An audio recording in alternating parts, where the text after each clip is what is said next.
जय बजरंगबली। रामायण, रामचरितमानस, वाल्मीकि और तुलसीदास समस्त प्रमुख ग्रंथों, प्रमुख संतों की बात माने तो हनुमान जी अजर अमर हैं, अर्थात वह चिरंजीवी हैं।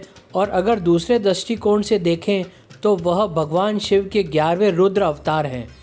किसी भी व्यक्ति को जीवन में श्री राम की कृपा के बिना कोई भी सुख सुविधा प्राप्त नहीं हो सकती है।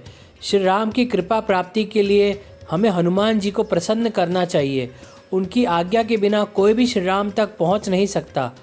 हनुमान जी हमारे रक्षक हैं, तो हमें किसी भी अन्य देवी देवता, बाबा, साधु, ज्योतिष आदि की बातों में भटकने की जरूरत नहीं है। पहला जन्म स्थान। हनुमान जी की माता का नाम अंजना है, जो अपने पूर्व जन्म में एक अप्सरा थी। हनुमान जी के पिता का नाम केसरी है, जो वानर जाति के थे। माता पिता के कारण हनुमान जी को आंजनेय और केसरी नंदन कहा जाता है। केसरी जी को कपिराज कहा जाता था, क्योंकि वे वानरों की कपि नाम की जाति से थे। केसरी जी कपि क्षेत्र के राजा थे। कपिस्थल कुरु साम्राज्य का एक प्रमुख भाग था। हरियाणा का कैथल पहले करनाल जिले का भाग था। यह कैथल ही पहले कपिस्थल था। कुछ लोग मानते हैं कि यही हनुमान जी का जन्म स्थान है। दूसरा जन्म स्थान। गुजरात के डांग जिले के आदिवासियों की मान्यता अनुसार डांग जिले के अंजना पर्वत में स्थित अंजनी गुफा में ही हनुमान जी का जन्म हुआ था। तीसरा स्थान।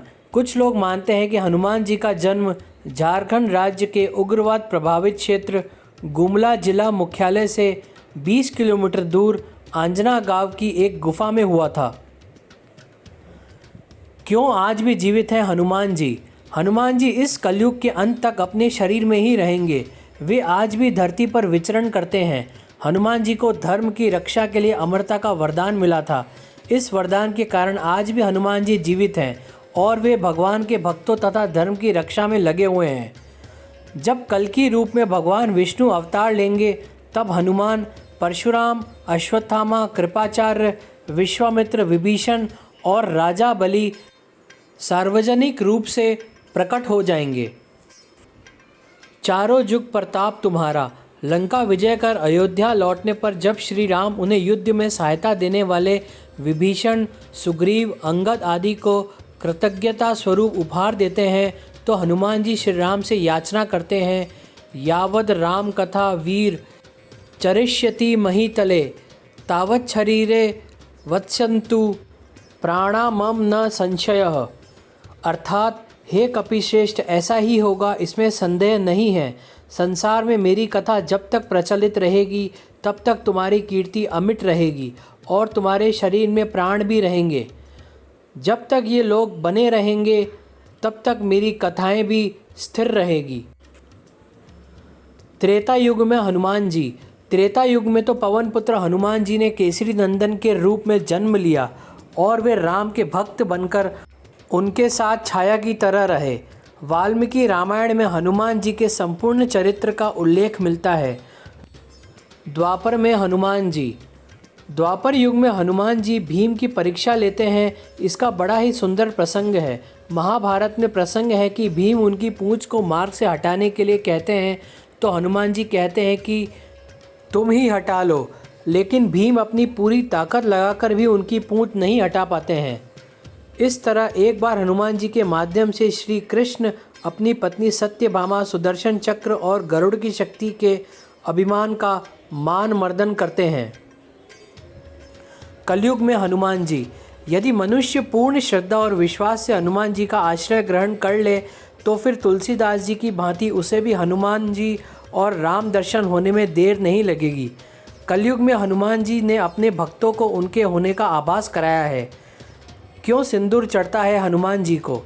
हनुमान जी को सिंदूर बहुत ही प्रिय है। उसके पीछे ये कारण बताया जाता है कि एक दिन भगवान हनुमान जी माता सीता के कक्ष में पहुँचे। उन्होंने देखा माता लाल रंग की कोई चीज़ मांग में सजा रही है। हनुमान जी ने जब माता से पूछा, तब माता ने कहा कि इसे लगाने से प्रभु राम की आयु बढ़ती है और प्रभु का स्नेह प्राप्त होता है। तब हनुमान जी ने सोचा, जब माता इतना सा सिंदूर लगाकर प्रभु का इतना स्नेह प्राप्त कर रही है, तो अगर मैं इससे ज़्यादा लगाऊं तो मुझे प्रभु का स्नेह, प्यार और ज़्यादा प्राप्त होगा और प्रभु की आयु भी लंबी होगी। ये सोचकर उन्होंने अपने सारे शरीर में सिंदूर का लेप लगा लिया। इसलिए कहा जाता है कि भगवान हनुमान जी को सिंदूर लगाना बहुत पसंद है। पहली हनुमान स्तुति। हनुमान जी की प्रार्थना में तुलसीदास ने हनुमान चालीसा, बजरंग बाण, हनुमान बहुक आदि अनेक स्तोत्र लिखे, लेकिन हनुमान जी की पहली स्तुति किसने की थी? इंद्रादि देवताओं के बाद धरती पर सर्वप्रथम विभीषण जी ने ही हनुमान जी की शरण लेकर उनकी स्तुति की थी। विभीषण जी को भी हनुमान जी की तरह चिरंजीवी होने का वरदान मिला है। हनुमान जी भगवान शिव के अवतार हैं, इसलिए उनके अंदर भगवान शिव की समस्त शक्तियाँ विद्यमान हैं। बाल्यकाल में जब उन्होंने सूर्य को अपने मुख में रख लिया था और देवताओं के आग्रह पर जब सूर्य को मुक्त किया, तब समस्त देवताओं ने अपनी शक्तियों का वरदान हनुमान जी को दिया था। जय श्री राम, जय बजरंग बली।